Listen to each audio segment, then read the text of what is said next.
bendecidos con toda bendición. Bueno, ya me hacían falta, pero qué bueno estuvo ese Salón 6.6 de nuestro bendecido obispo Rafael. Tremendo, Rafa, te felicito.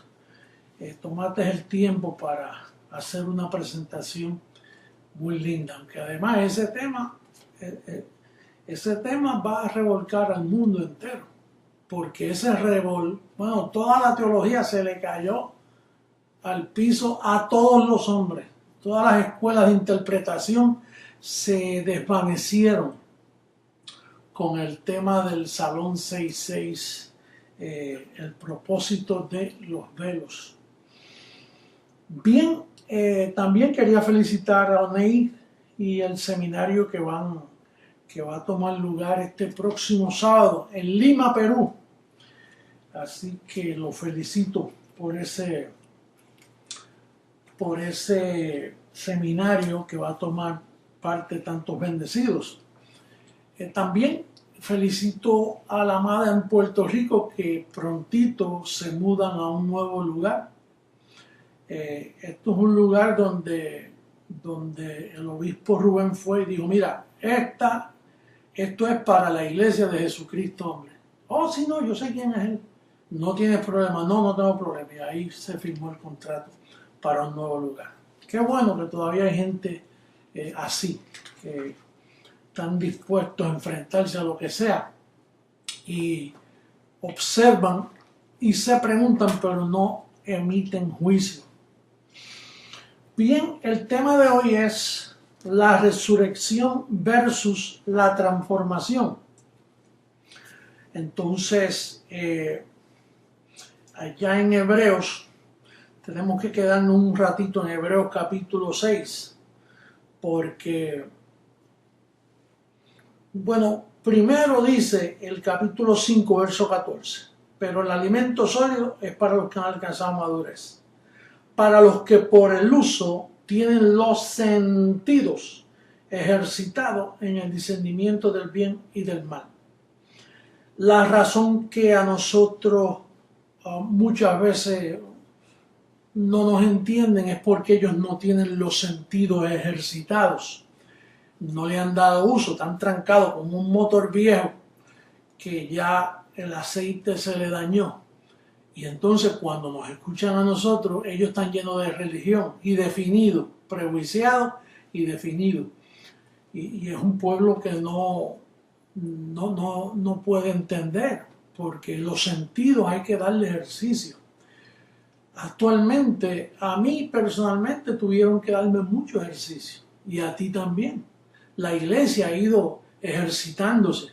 Entonces, conforme a la revelación a través de los años, pues papá va manifestando la mente de Cristo y dice, ahora no van a poder soportar esto, déjame llevarlos a otra gloria, en lo que poco a poco tú vas asimilando lo que se te dice, porque la mente del hombre es un mundo. Bueno, eso representa el espíritu. Y entonces con tantas contaminaciones por miles de años, imagínate, cuando uno habla de estas cosas, hablamos porque hemos sido alumbrados. Pero fíjate como dice, después que termina el verso 14, que el alimento sólido es para los que tienen los sentidos ejercitados, entonces es que da el salto a la perfección. Dice, por tanto, verso 1 del capítulo 6. Que no debieran poner el número 6, porque esto es una carta, ¿no? Pero de ahí dice, por tanto, dejando ya los rudimentos de la doctrina de Cristo, vamos adelante a la perfección, no echando otra vez el fundamento del arrepentimiento de obras muertas de la fe en Dios. Guárdate ese pensamiento, arrepentimiento de obras muertas de la fe en Dios. Esto es lo que ha hecho Roma, el Vaticano, por años. Ellos pusieron un confeccionario y le dijeron a la gente, arrepiéntete. Y entonces ese arrepentimiento son obras muertas. ¿Por qué? Porque es un rudimento aquí el arrepentimiento. Ahora, ¿por qué un rudimento? porque cuando el Cordero de Dios derramó sangre, allí quitó los pecados de la amada, los pecados de todos los elegidos, los que habían nacido y los que no, y los que habrían de nacer en el futuro. Por lo tanto, lo que entra es reconciliación. Pero esa palabra reconciliación se quedó allí plantada. Ese ministerio de la reconciliación de segunda carta a los Corintios, capítulo 3, en el verso 18. Eso, de ello podemos darle una lectura para que veas el ministerio que quedó plantado, quedó sin uso por causa del mal trabajo de los apóstoles, de las influencias religiosas y judaicas de aquellos tiempos. Dice el verso 18 de segunda carta a los Corintios capítulo 5. Y todo esto proviene de Dios, quien nos reconcilió consigo mismo por Cristo. Y nos dio, mira, nota esto, el ministerio de la reconciliación. Es un ministerio. Y ese ministerio no lo ha practicado Roma, la Iglesia Católica, por eso es que es ramera. Y los protestantes son hijas de la ramera. ¿Por qué? Porque ellos tampoco ellos lo han honrado. Los protestantes ninguno. Usted mencione la rama protestante, la rama evangélica, la rama de iglesias y que llamadas cristianas de estos días, ellos no han honrado este ministerio. ¿Por qué no lo han honrado? Porque tienen el pecado todavía en el medio. Cristo se dio una vez para quitar el pecado del medio y manifestar el ministerio de la reconciliación. Pero si tienen el pecado en el medio, ellos mezclan reconciliación con arrepentimiento. Y entonces, de hecho, fíjate, la visita que me hicieron Los Ángeles a mí en el 1973, lo primero que me dijeron fue: José Luis, tú estás muerto al pecado. Una expresión escondida por 2000 años. Tú estás muerto al pecado. Y el mismo ángel me decía, eso significa que no se te puede hallar el pecado, porque tú estás muerto a él. Y me lo explicaba, como le he dicho antes, me lo explicaba por hora. Pero ¿por qué comenzó la revelación así? Porque eso es lo que se ha tenido por inmunda, la sangre del pacto. Eso es lo que no se ha honrado en 2000 años. Cuando usted ve una misa, eso no está honrando el ministerio de la reconciliación. Cuando usted es un predicador diciendo, pasen al frente los que quieren recibir a Cristo, confiese para que su nombre sea escrito en el libro de la vida, está en un estado de ignorancia apostático. Es un apóstata, él no sabe lo que te está diciendo, porque él no sabe, fíjate, no tiene los sentidos ejercitados, que cuando Cristo murió, el Cordero derramó sangre, ahí mismo los pecados, en un día mi siervo quitará el pecado de la tierra, dijo el profeta. Ahí el pecado, al ser quitado, ¿de qué te vas a arrepentir? De obras muertas, como dice ahí. Mira cómo dice el verso, te lo voy a leer de nuevo.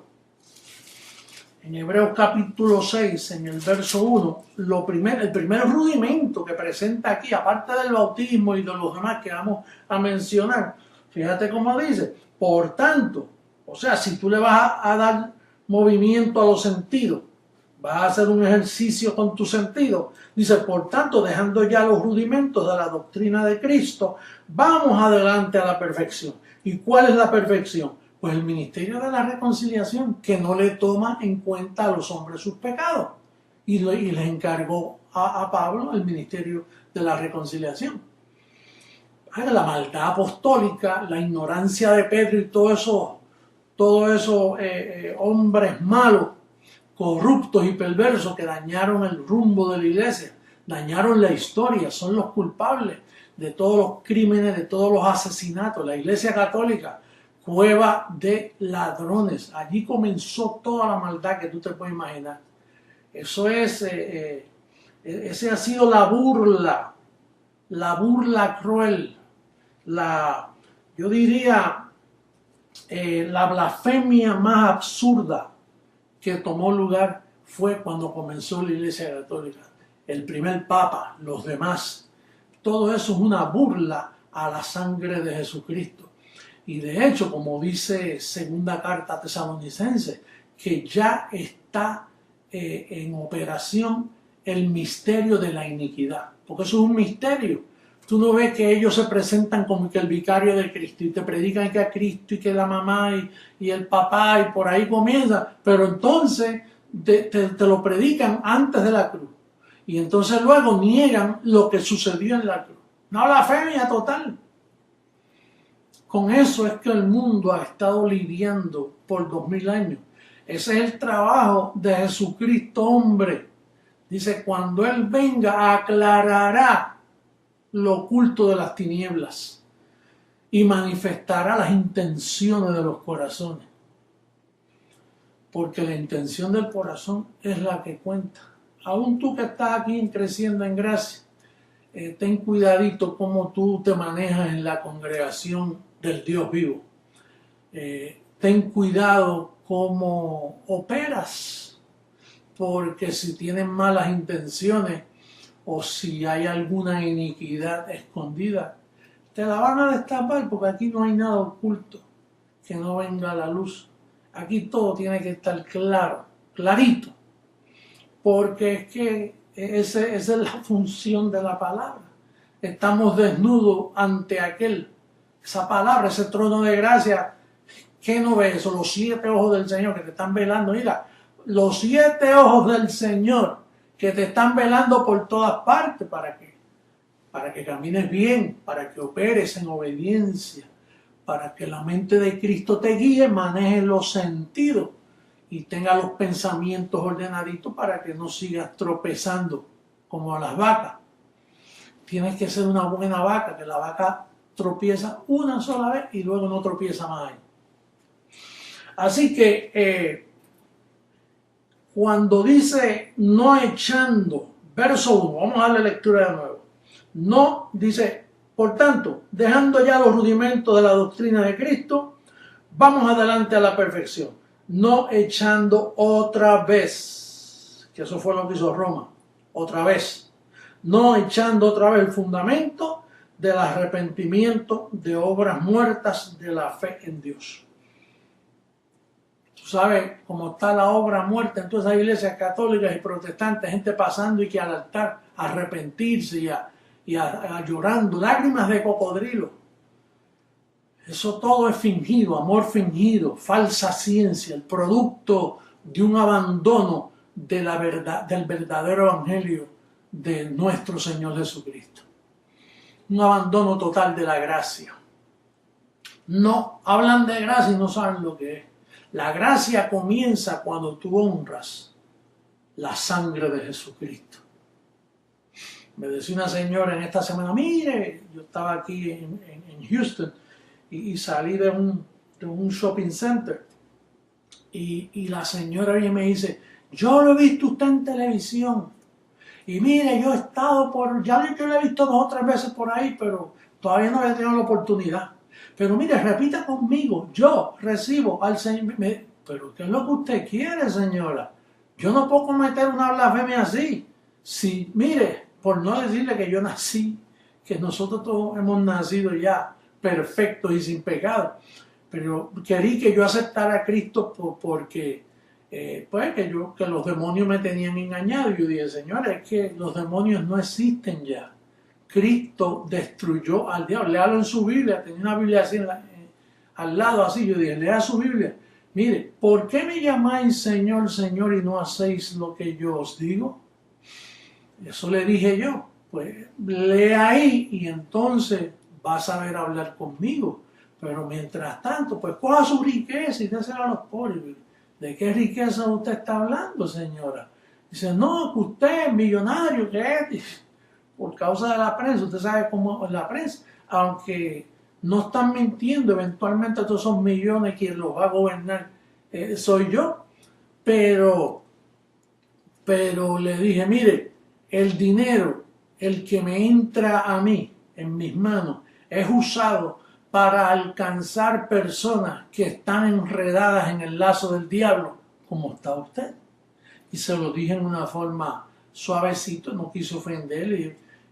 Yo le dije, yo trabajo para ayudar a personas como está usted, que está en tinieblas, no honra la sangre de Jesucristo. Y me dijo, aleluya, Dios le bendiga. Imagínate qué clase de despedida. Pobrecita. Bueno, pero así está el mundo. El mundo está en tinieblas. Tú y yo no estamos en tinieblas porque tú fuiste alumbrado y escogido en esta hora para tener una fe limpia, para tener una confesión en línea con el pacto de la gracia. Lo que nosotros enseñamos y nos basamos está escrito en línea con el pacto de la gracia. Entonces, esos rudimentos, el primero que acabo de mencionar es el arrepentimiento, pero mira los demás. El verso 2 de Hebreos capítulo 6 dice, de la doctrina de bautismo. ¿Por qué? Porque si hemos sido bautizados en su muerte, Romanos capítulo 6 dice que hemos sido bautizados en su muerte. Quiere decir que tú practicar un bautismo de agua, estás mostrando que tienes el motor, no tienes aceite, no le has dado ejercicio a los sentidos. No estás honrando a Jesucristo. Nosotros fuimos bautizados en su muerte, no en agua. Agua era para los tiempos de Jesús de Nazaret, pero ya eso pasó.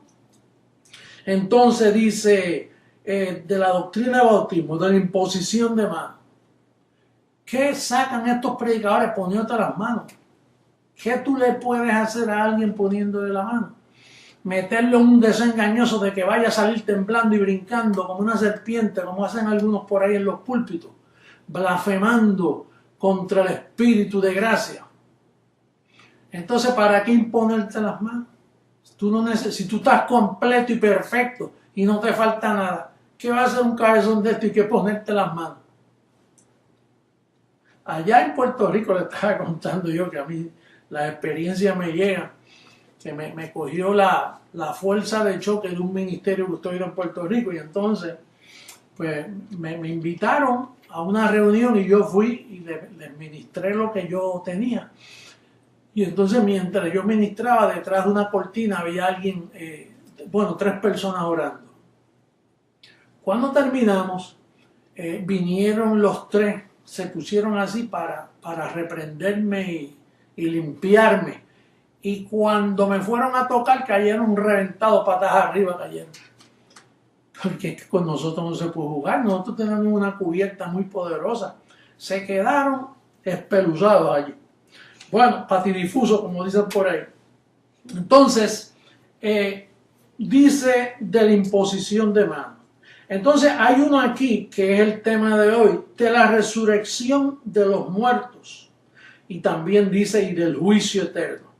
Ya esos juicios eternos es para los impíos. Nosotros no vamos a pasar por ningún juicio. El juicio lo estás pasando tú aquí mientras yo te voy, mira, cortando con la palabra de gracia, sacándote toda esa mugre religiosa, toda esa porquería que te vendieron tus abuelos, tus padres, las falsas religiones. Este es el juicio. El juicio, el día en que Dios juzgará los corazones de los hombres conforme a mi evangelio, dice Romanos 2:16. Con eso es que es el juicio de la iglesia, para lavarla, para limpiarla, para presentársela perfecta, linda, pura, como es, como está, pero no lo sabes, porque las tinieblas que están aquí te cubren de tú no saber tu verdadera identidad y quién eres tú. Entonces, la pregunta que nos viene ahora es, ¿por qué Pablo mencionó la resurrección de los muertos si esa es la gloria de la iglesia que esperamos ahora? Todos los evangélicos celebran hasta el domingo de resurrección. Y esa es la esperanza de ellos, la resurrección. Y aquí Pablo dice, pues no, nosotros tenemos que ir a algo más perfecto que la resurrección. Ahora, ¿por qué? Me escribía Kudri una de las cartitas que él me envía, sacándole punta a tus temas. Dice Kudri, dice, después de resucitado, Jesús dijo a sus discípulos incrédulos, mirad mis manos y mis pies, que yo mismo sois. Vamos a leerlo allá en Lucas 24:39. Vamos a darle lectura hasta el verso 43. Dice el último capítulo de Lucas. Dice, mirad mis manos y mis pies, que yo mismo soy. Palpad y ved, porque un espíritu no tiene carne ni huesos, como veis que yo tengo. ¿Sí? Carne y hueso. Eso es corrupto, eso no hereda el reino. Tenía carne. Dice, y diciendo esto le mostró las manos y los pies, y como todavía ellos de gozo no lo creían, estaban maravillados, les dijo, tenéis algo aquí de comer, fíjate, hasta comía. Quiere decir que si comía, defecaba. Y si tenía mano, y carne, y hueso, y sangre, Pablo nos dice, carne ni sangre heredará la incorrupción. Entonces quiere decir que ese tipo de resurrección no es el correcto para la amada. Tú no ves que con ese cuerpo era que estaba Jesucristo. Y Él lo hizo para mostrar que triunfó sobre la muerte.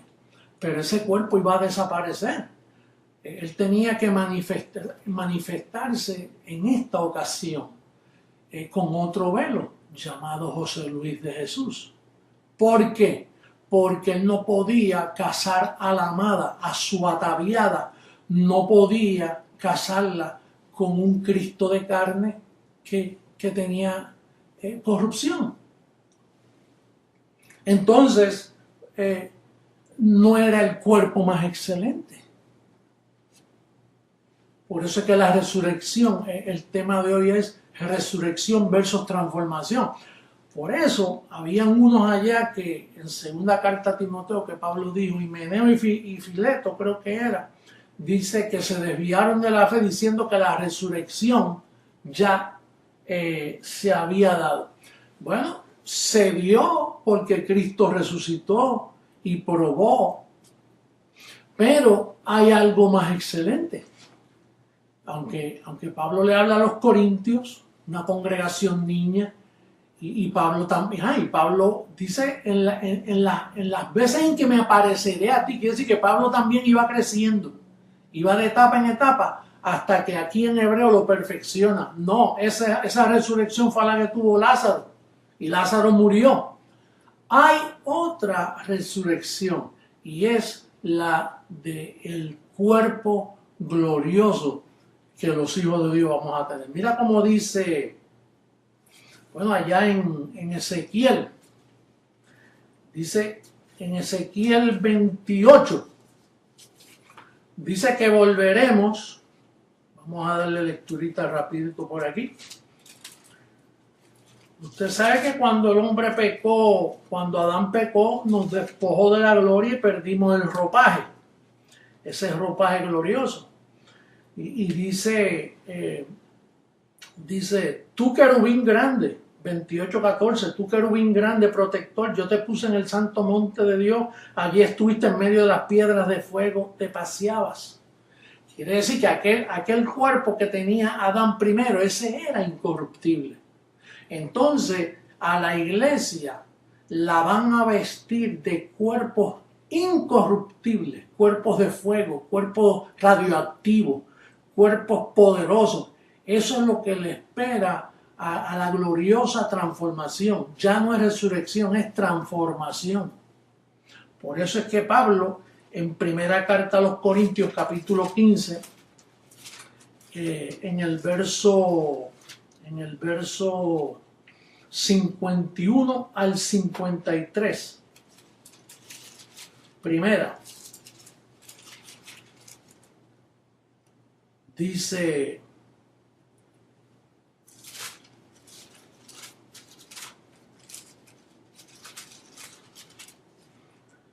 en el verso 51, he aquí os digo un misterio, no todos dormiremos, porque ya sabemos que no podíamos morir, pero cuando el creyente pasa a la nube de testigos, está en un estado de dormirse, no todos dormiremos, pero todos seremos transformados. Aquí está la clave. Todos seremos transformados. En un momento, en un abrir y cerrar de ojos. Oye, en un abrir y cerrar de ojos. Eso es algo que cuando arranca es algo bien rápido que va a tomar lugar. Y estamos a punto ya. Estamos en el conteo regresivo para esa maravillosa experiencia. Por eso es que Pablo dice allá, cosas que ojo no vio ni oído yo, y uno imaginándose que calles de oro y cinturones de oro y que mares, mira, cosas que ojo no vio, la maravilla de manifestación que no nos sube. A mí me está subiendo poco a poco. A este velo se le van subiendo, conforme a como la iglesia va, a mí se me va subiendo.